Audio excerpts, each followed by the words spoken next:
ರಾಜ್ಯದ ಜನತೆಗೆ ಮತ್ತೊಂದು ಬಿಗ್ ಶಾಕ್ ನೀಡಿದ ಸರ್ಕಾರ. ಹೌದು ವೀಕ್ಷಕರೇ, ರಾಜ್ಯದಲ್ಲಿ ಮತ್ತೆ ಬಸ್ ಪ್ರಯಾಣ ದರ ಏರಿಕೆ ಆಗ್ತಾ ಇದೆ. ಸೊ ಇಂಥದೊಂದು ಸ್ಫೋಟಕ ಸುಳಿವನ್ನು ನಮ್ಮ ಸ್ವಂತ ಮುಖ್ಯಮಂತ್ರಿ ಡಿ.ಕೆ. ಶಿವಕುಮಾರ್ ಅವರೇ ಬಾಯಿ ಬಿಟ್ಟಿದ್ದಾರೆ ಅಂತಾನೆ ಹೇಳ್ಬೋದು. ಬಸ್ ಚಾರ್ಜ್ ಹೆಚ್ಚಳದ ಬಗ್ಗೆ ಸದ್ಯದಲ್ಲೇ ರಾಜ್ಯ ಸರ್ಕಾರ ಒಂದು ಮಹತ್ವ ನಿರ್ಧಾರ ಕೂಡ ತೆಗೆದುಕೊಳ್ಳಲಿದೆ ಅಂತಾನೆ ಹೇಳ್ತಾ ಇದ್ದಾರೆ. ಇದರ ಜೊತೆಯಲ್ಲಿ ರಾಜ್ಯದ ವಿದ್ಯುತ್ ವಿತರಣೆಯ ಖಾಸಗೀಕರಣ ಮಾಡೋಕೆ ನಮ್ಮ ಕಂಪ್ಲೀಟ್ ವಿರೋಧ ಇದೆ ಅಂತ ಸೊ ಕೇಂದ್ರ ಸರ್ಕಾರಕ್ಕೆ ನೇರ ವಾರ್ನಿಂಗ್ ಸಹ ಇಲ್ಲಿ ಡಿ.ಕೆ. ಶಿವಕುಮಾರ್ ಅವರು ಕೊಟ್ಟಿದ್ದಾರೆ ಅಂತಾನೆ ಹೇಳ್ತಾ ಇದ್ದಾರೆ. ಹಾಗಾದ್ರೆ ಬಸ್ ಟಿಕೆಟ್ ರೇಟ್ ಎಷ್ಟು ಜಾಸ್ತಿ ಆಗ್ಬೋದು, ವಿದ್ಯುತ್ ಖಾಸಗೀಕರಣ ಅಂದರೆ ನಿಮ್ಮ ಮನೆ ಕರೆಂಟ್ ಬಿಲ್ ಕತೆ ಏನಾಗುತ್ತೆ, ಎಲ್ಲವನ್ನು ಇವತ್ತಿನ ಒಂದು ವಿಡಿಯೋದಲ್ಲಿ ಕಂಪ್ಲೀಟ್ ಆಗಿ ನೋಡ್ತಾ ಹೋಗೋಣ. ದಯವಿಟ್ಟು ವಿಡಿಯೋಲಿ ಸ್ಕಿಪ್ ಮಾಡದೆ ಕೊನೆವರೆಗೂ ನೋಡಿ. ಸೊ ಈಗಲೇ ಈ ವಿಡಿಯೋಗೆ ಒಂದು ಲೈಕ್ ಮಾಡಿ, ಯಾರೆಲ್ಲ ನಮ್ಮ ಚಾನಲ್ಗೆ ಹೊಸ್ತಾ ಬಂದು ದಯವಿಟ್ಟು ನಮ್ಮ ಚಾನಲ್ನ ಸಬ್ಸ್ಕ್ರೈಬ್ ಮಾಡ್ಕೊಳ್ಳಿ. ಅಷ್ಟೇ ಅಲ್ಲದೆ ಪಕ್ಕದ ಬೆಲ್ ಐಕಾನ್ ಕ್ಲಿಕ್ ಮಾಡಿ ಅಂತ ಹೇಳ್ತಾ ಈಗ ಡೈರೆಕ್ಟ್ ಆಗಿ ವಿಷಯಕ್ಕೆ ಹೋಗೋಣ.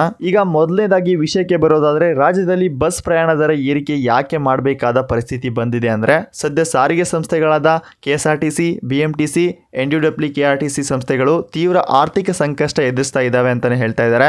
ಕಳೆದ ಕೆಲವು ವರ್ಷಗಳಿಂದ ಡೀಸೆಲ್ ಬೆಲೆ ಗಗನಕ್ಕೇರಿದೆ, ಬಸ್ಗಳ ಸ್ಟೇರ್ ಪಾರ್ಟ್ಸ್ ಬೆಲೆ ಜಾಸ್ತಿ ಆಗಿದೆ ಮತ್ತು ಲಕ್ಷಾಂತರ ಸಾರಿಗೆ ನೌಕರರ ಸಂಬಳ ಕೂಡ ಪರಿಷ್ಕರಣೆ ಮಾಡಲಾಗಿದೆ ಅಂತಲೇ ಹೇಳ್ತಾ ಇದ್ದಾರೆ. ದಿನೇ ದಿನೇ ಬಸ್ಗಳ ನಿರ್ವಹಣಾ ವೆಚ್ಚ ಕೋಟ್ಯಾರು ರೂಪಾಯಿ ಹೆಚ್ಚಳವಾಗ್ತಾ ಇದೆ. ಸೊ ಇದರಿಂದಾಗಿ ಸಂಸ್ಥೆಗಳು ಇನ್ನು ಮುಂದೆ ನಷ್ಟದಲ್ಲಿ ನಡೆಸುವುದು ಅಸಾಧ್ಯ ಅನ್ನೋ ಹಂತಕ್ಕೆ ತಲುಪಿದೆ ಅಂತ ಇಲ್ಲಿ ಡಿ.ಕೆ. ಶಿವಕುಮಾರ್ ಅವರು ಹೇಳ್ತಾ ಇದ್ದಾರೆ. ಇವೆಲ್ಲರ ಮಧ್ಯೆ ಶಕ್ತಿ ಯೋಜನೆಯಿಂದಾಗಿ ಕೋಟ್ಯಾಂತರ ಮಹಿಳೆಯರು ಉಚಿತವಾಗಿ ಪ್ರಯಾಣಿಸುತ್ತಿದ್ದಾರೆ. ಅದಕ್ಕೆ ಸರ್ಕಾರದ ಹಣ ಮರುಪಾವತಿ ಮಾಡುತ್ತಿದ್ದಾರೆ. ಸಂಸ್ಥೆಗಳು ಧೈರ್ಯದಿಂದ ಖರ್ಚು ವೆಚ್ಚ ನಿರ್ವಹಿಸಲು ಹಳೆ ಟಿಕೆಟ್ ದರ ಸಾಕಾಗುತ್ತಿಲ್ಲ. ಇದೇ ಕಾರಣಕ್ಕೆ ಸಾರಿಗೆ ಸಂಸ್ಥೆಗಳು ದಿವಾಳಿ ಆಗ್ತಿದೆ. ಸೊ ಹಾಗಾಗಿ ವೀಕ್ಷಕರೇ, ದರ ಏರಿಕೆ ಮಾಡುವುದು ಅನಿವಾರ್ಯ ಅಂತ ಇಲ್ಲಿ CM ಪ್ರೆಸ್ ಮೀಟ್ ನಲ್ಲಿ ಸೀರಿಯಸ್ ಆಗಿ ಹೇಳ್ತಾ ಇದ್ದಾರೆ. ಸೊ ಈ ಒಂದು ವಿಷಯದ ಬಗ್ಗೆ ನಿಮಗೆಲ್ಲ ಏನ್ ಅನಿಸ್ತಾ ಇದೆ, ದಯವಿಟ್ಟು ನಿಮ್ಮ ಅನಿಸಿಕೆನ ಕಾಮೆಂಟ್ ಮುಖಾಂತರ ತಿಳಿಸಿ. ಹಾಗಾದ್ರೆ ವೀಕ್ಷಕರೇ, ಈ ಬಸ್ ಚಾರ್ಜ್ ಏರಿಕೆ ಯಾವಾಗ ಆಗುತ್ತೆ ಮತ್ತೆ ಎಷ್ಟು % ಜಾಸ್ತಿ ಆಗ್ಬೋದು ಅನ್ನೋ ಗೊಂದಲ ನಿಮ್ಮಲ್ಲಿ ಇದ್ದೇ ಇರುತ್ತೆ. ಸೊ ಸದ್ಯದಲ್ಲಿ ಮುಖ್ಯಮಂತ್ರಿಗಳು ಮತ್ತು ಸಾರಿಗೆ ಸಚಿವರ ಸಾರಿಗೆ ಇಲಾಖೆ ಹಿರಿಯ ಅಧಿಕಾರಿಗಳ ಜೊತೆ ಒಂದು ಹೈ ಲೆವೆಲ್ ಎಮರ್ಜೆನ್ಸಿ ಮೀಟಿಂಗ್ ಕೂಡ ನಡೆಸಲಿದ್ದಾರೆ ಅಂತಾನೆ ಹೇಳ್ತಾ ಇದ್ದಾರೆ.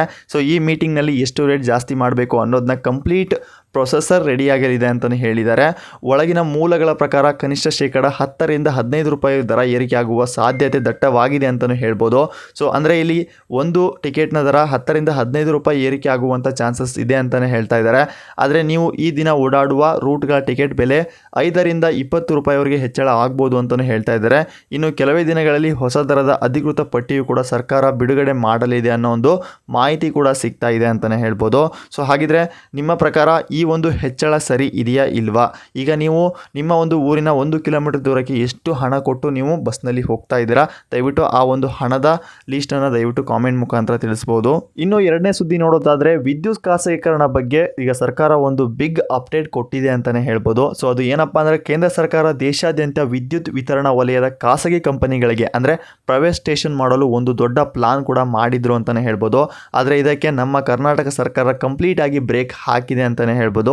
ಕೇಂದ್ರ ಸರ್ಕಾರದ ಈ ಖಾಸಗೀಕರಣ ನೀತಿಯನ್ನು ನಾವು ಯಾವುದೇ ಕಾರಣಕ್ಕೂ ಒಪ್ಪಲ್ಲ ಅಂತ ಸೊ ಇಲ್ಲಿ ಡಿ.ಕೆ. ಶಿವಕುಮಾರ್ ಅವರು ಖಡಕ್ ಆಗಿ ಹೇಳಿದ್ದಾರೆ ಅಂತಾನೆ ಹೇಳ್ಬೋದು. ಯಾಕಂದ್ರೆ ಒಂದು ವೇಳೆ ವಿದ್ಯುತ್ ವಿತರಣೆ ಏನಾದರೂ ಖಾಸಗಿ ಕಂಪನಿಗಳ ಕೈಗೆ ಹೋದ್ರೆ ಅವರು ಲಾಭ ಒಂದನ್ನೇ ಗುರಿಯಾಗಿ ಇಟ್ಕೊಂಡು ಕೆಲಸ ಮಾಡ್ತಾರೆ. ಆಗ ಕರೆಂಟ್ ಬಿಲ್ ರೇಟ್ ಸಿಕ್ಕಾಪಟ್ಟೆ ಜಾಸ್ತಿ ಆಗುತ್ತೆ. ಅಷ್ಟೇ ಅಲ್ಲ, ನಮ್ಮ ರಾಜ್ಯದಲ್ಲಿ ಬಡವರಿಗೆ ಸಿಗುತ್ತಿರುವಂತಹ ಉಚಿತ ವಿದ್ಯುತ್ ಯೋಜನೆ ಮತ್ತು ರೈತರ ಪಂಪ್ ಸೆಟ್ಗಳಿಗೆ ಸಿಗುತ್ತಿರುವ ಉಚಿತ ಕರೆಂಟ್ ಸೌಲಭ್ಯಕ್ಕೆ ದೊಡ್ಡ ಕಂಟಕ ಎದುರಾಗುವಂಥ ಆತಂಕ ಕೂಡ ಇರುತ್ತೆ ಅಂತಾನೆ ಹೇಳ್ತಾ ಇದ್ದಾರೆ. ಸೊ ಹಾಗಾಗಿ ಇದನ್ನೇ ಮುಂದಿಟ್ಕೊಂಡು ಕೇಂದ್ರ ಸರ್ಕಾರದ ವಿರುದ್ಧ ಈಗ ಕರ್ನಾಟಕ ಸರ್ಕಾರ ಕೂಡ ತಿರುಗಿ ಬಿದ್ದಿದೆ ಅಂತಲೇ ಹೇಳ್ಬೋದು. ಸೊ CM ನಮ್ಮ ರಾಜ್ಯದ ಹೆಸ್ಕಾಂ ಮತ್ತು ಬೆಸ್ಕಾಂ ಮತ್ತು ಮೆಸ್ಕಾಂ ಸಂಸ್ಥೆಗಳು ಸರ್ಕಾರವನ್ನೇ ಮುನ್ನಡೆಸುತ್ತೆ, ಖಾಸಗಿಯವರಿಗೆ ಒಂದು ಯೂನಿಟ್ ಜಾಗವನ್ನು ಕೊಡಲ್ಲ ಅಂತ ಸೊ ಇಲ್ಲಿ ರೈತರಿಗೆ ಮತ್ತು ಬಡವರಿಗೆ ಈಗ ಬಿಗ್ ರಿಲೀಫ್ ಕೊಟ್ಟಿದ್ದಾರೆ ಅಂತಲೇ ಹೇಳ್ಬೋದು. ಸೊ ಈ ಒಂದು ವಿಷಯದ ಬಗ್ಗೆ ಇಲ್ಲಿ ನಮ್ಮ ಕರ್ನಾಟಕ ಸರ್ಕಾರ ಆಗಿರ್ಬೋದು, CM ಡಿ.ಕೆ. ಶಿವಕುಮಾರ್ ಅವರು ತಗೊಂಡಿರುವಂಥ ನಿರ್ಧಾರ ಸರಿ ಇದೆಯಾ ಇಲ್ವಾ? ನಿಮ್ಮ ಅನಿಸಿಕೆಯನ್ನು ಕಾಮೆಂಟ್ ಮುಖಾಂತರ ತಿಳಿಸಿ.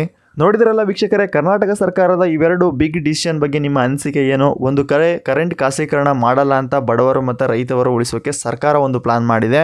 ಇನ್ನೊಂದು ಕಡೆ ಸಾರಿಗೆ ಸಂಸ್ಥೆಗಳ ನಷ್ಟ ಸರಿದೂಗಿಸೋಕೆ ಬಸ್ ಚಾರ್ಜ್ ಏರಿಕೆ ಮಾಡೋಕೆ ಮುಂದಾಗಿದೆ. ಸರ್ಕಾರದ ಈ ಎರಡು ಬಿಗ್ ಅಪ್ಡೇಟ್ಗಳ ಬಗ್ಗೆ ನಿಮ್ಮ ಅನಿಸಿಕೆಯನ್ನು ಕಾಮೆಂಟ್ ಬಾಕ್ಸ್ನಲ್ಲಿ ಏನು ಅಂತ ತಿಳಿಸಿ. ಬಸ್ ದರ ಏರಿಕೆ ಮಾಡ್ತಿರೋದು ಸರಿನಾ ತಪ್ಪಾ? ಕರೆಂಟ್ ಖಾಸಗೀಕರಣ ಬೇಡ ಅಂದಿರೋದು ನಿಮಗೆ ಖುಷಿ ಕೊಟ್ಟಿದೆಯಾ ಇಲ್ವಾ? ನಿಮ್ಮ ಮನಸ್ಸಲ್ಲಿರುವ ಅಭಿಪ್ರಾಯವನ್ನು ತಪ್ಪದೇ ಕೆಳಗಡೆ ಕಾಮೆಂಟ್ ಬಾಕ್ಸ್ನಲ್ಲಿ ತಿಳಿಸಿ. ಅಷ್ಟೇ ಅಲ್ಲದೆ ಈ ಒಂದು ವಿಡಿಯೋ ನಿಮ್ಮ ಫ್ರೆಂಡ್ಸ್ಗೂ ಕೂಡ ನಿಮ್ಮ ಫ್ಯಾಮಿಲಿಗೂ ರೆಫರ್ ಮಾಡಿ, ಯಾಕಂದರೆ ಅವರು ಕೂಡ ತುಂಬ ಯೂಸ್ಫುಲ್ ಆಗುವಂಥ ಅಪ್ಡೇಟ್ ಅಂತಲೇ ಹೇಳ್ಬೋದು. ನೋಡಿದ್ರಲ್ಲ, ಇದೇ ರೀತಿ ಅಪ್ಡೇಟ್ಗಾಗಿ ನಮ್ಮ ಯೋಜನಾ ಲೋಕ ಚಾನಲ್ನ ಸಬ್ಸ್ಕ್ರೈಬ್ ಮಾಡ್ಕೊಳ್ಳಿ. ಮತ್ತೆ ಸಿಗೋಣ ಮತ್ತೊಂದು ಹೊಸ ವಿಡಿಯೋದಲ್ಲಿ ಅಂತ ಹೇಳ್ತಾ ಧನ್ಯವಾದಗಳು.